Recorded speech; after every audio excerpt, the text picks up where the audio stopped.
रहो, कोई माया नहीं, कोई काया नहीं, कुछ भी अभिमतता ना रहे। छूटने वाला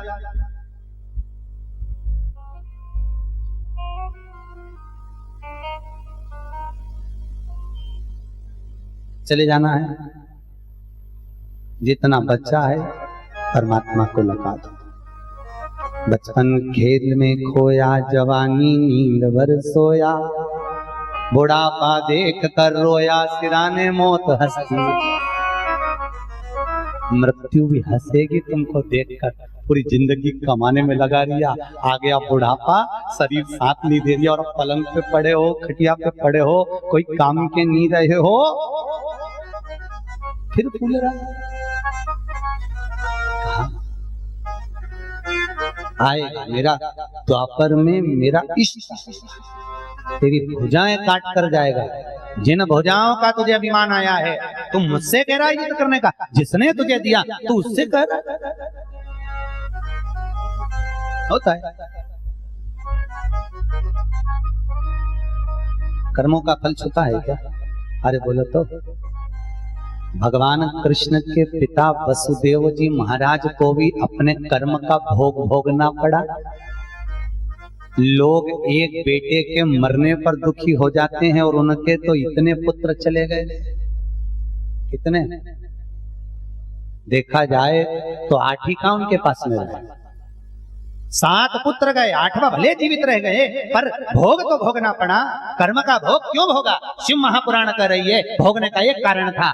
वसुदेव जी महाराज पूर्व समय के कश्यप ऋषि थे, एक यज्ञ करा और शिव महापुराण में वर्णन आया।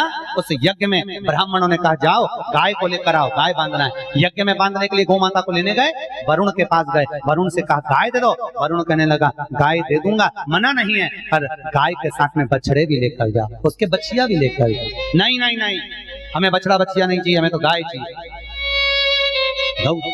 मना कर दिया वरुण ने, हम नहीं दे सकते अकेली गाय। कश्यप ऋषि को क्रोध आया, कश्यप बाबा बोले हे वरुण, मेरे को यज्ञ करना है, जल्दी से गाय दे। वरुण ने मना कर दिया, अगर चाहिए गाय तो बछड़ा बछिया को लेकर जाओ, साथ बच्चे लेके जाओ। नहीं, कश्यप ऋषि वापिस आ गए। ब्राह्मणों ने कहा कल का मुहूर्त आखिरी है, रात को गाय आ जाना चाहिए। कश्यप ऋषि रात को गए, वरुण देव की गौशाला में से गाय को लेकर आ गए। रात्रि को बछड़े रंभाने लगे, बछड़े रोने लगे, बच्चियां रोने लगी। आवाज गई वरुण देव के पास में। वरुण जी दौड़ कर गए, गाय नहीं है। वरुण जी रोते रोते कश्यप ऋषि के पास में गए, मेरी गायों के बछड़े रो रहे हैं, एक कश्यप ऋषि तुम ये गाय दे दो। कश्यप बाबा ने कहा गाय तो नहीं दूंगा।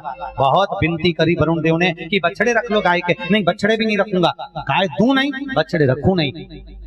क्रोध आ गया वरुण देव को और वरुण देव ने कहा कश्यप ऋषि तुम ऋषि हो गए अपने यहाँ के, मैं तुम्हें श्राप देता हूँ, जैसे मेरे बछड़े अपनी माँ के लिए रो रहे हैं, कश्यप ऋषि तुम पृथ्वी पर वसुदेव बनकर जन्मोगे और तुम्हें भी अपनी औलाद के लिए रोना पड़ेगा। तुझे भी रोना। शिव पुराण कहती है कश्यप ऋषि वसुदेव बने और उनको भी अपनी औलाद के लिए। हमारा निवेदन है तुम्हें भगवान से नहीं डरना, मत डरो, बिल्कुल मत डरो, पर निवेदन है अपने कर्मों से जरूर डरना।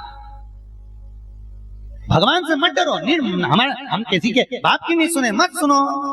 भगवान से नहीं डरते, नहीं मत डरो, पूजन पाठ नहीं करते मत करो, पर अपने कर्मों से तो डरो कि कर्म कैसा कर रहे हो। कर्म का भोग परमात्मा को भी भोगना पड़ता है, तो इंसान क्या चीज है, मनुष्य क्या है?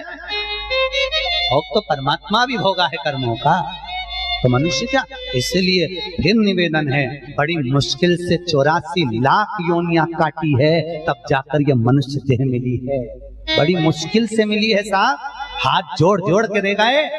84 लाख योनियों में नाली के कीड़े बने, झिंगुर बने, जलचर थलचर माथे का जूं सब बनकर निकले हो, और 84 लाख योनियां काटने के बाद में मनुष्य देह मिला है, और उस देह को व्यर्थ मत जाने दो। हाथ जोड़कर निवेदन है, विनती है कि मौका मिले तो शिव पुराण सुन लो, मौका मिले शंकर की आराधना कर लो, मौका मिले भगवान अगर धन दे तो इस धन का सदुपयोग कराकर ऐसा भाव रखो कि एक बार मैं भी शिव पुराण कराऊं, मैं भी शिव पुराण का यजमान बनूं, मैं भी शंकर पार्वती बनकर शिव पुराण की कथा का आनंद लूं।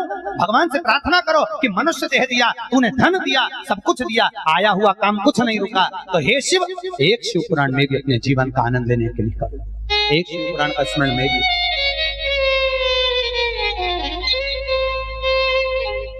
कितनी योनियां काटी है, कितनी योनियां, साहब जीव जीव बनकर तड़प तड़प के तब आखिरी में विनती कर करके 84 लाख योनियां काटने के बाद अंतिम योनि में आए हो। 3.5 करोड़ रोम छिद्र मनुष्य के शरीर में होते हैं। कितने? जम के बोलो। 3.5 करोड़ रोम छिद्र हैं मनुष्य के शरीर में। और ये काय के लिए है कि जितने शरीर में रोम छिद्र हैं ये साबुन से साफ नहीं होते, ये रोम छिद्र शैम्पू लगाने से साफ नहीं होते। 3.5 करोड़ रोम छिद्र को साफ करना है तो भगवान का भजन करना पड़ेगा 3.5 करोड़ बार, तब जाकर ये शरीर साफ हो पाता है। क्या साफ करा? इसलिए कहते हैं कथा में बैठो। कथा में क्यों? एक साथ जब इतने लोग भजन गाते हैं, आपस में भजन निकलता है, टकराता है, टुकड़े होते हैं तो शरीर के 3.5 करोड़ रोम अपने आप धुल जाते हैं। सत्संग शिला पर जाइए निक से रंग अपार। इस शिला पर जब सत्संग शिला में पहुंचोगे, इसलिए कहा गुरु धोबी शिष्य कपड़ा साबुन सिरजनहार, और सत्संग शिला पर धोइए निक से रंग अपार। जब सत्संग शिला पर गुरु धोबी रूपी अपने धोबी रूपी गुरु शिष्य रूपी कपड़े को धोता है, सत्संग में बिठाकर तो पूरा साफ कर फिर निकल कर बाहर भेजता है। आप सब भी वॉशिंग मशीन में बैठे कायम, अरे बोलो तो। जो बाहर बैठे हैं उनसे निवेदन है कल प्रयास करना कि वॉशिंग मशीन के अंदर बैठे।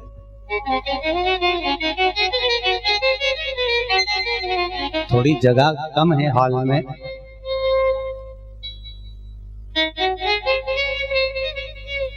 जगह जरूर कम है, पर आने वाले समय में कभी ये दूसरी बार गीता वाटिका में अगर शिव महापुराण कथा हुई, बोल रहे हैं लोग, कोई हम तो कहेंगे बाहर जो जगह है वहां करो तो ज्यादा से ज्यादा लोग बैठ सके। बेचारे ऐसे पूछे बैठी हैं।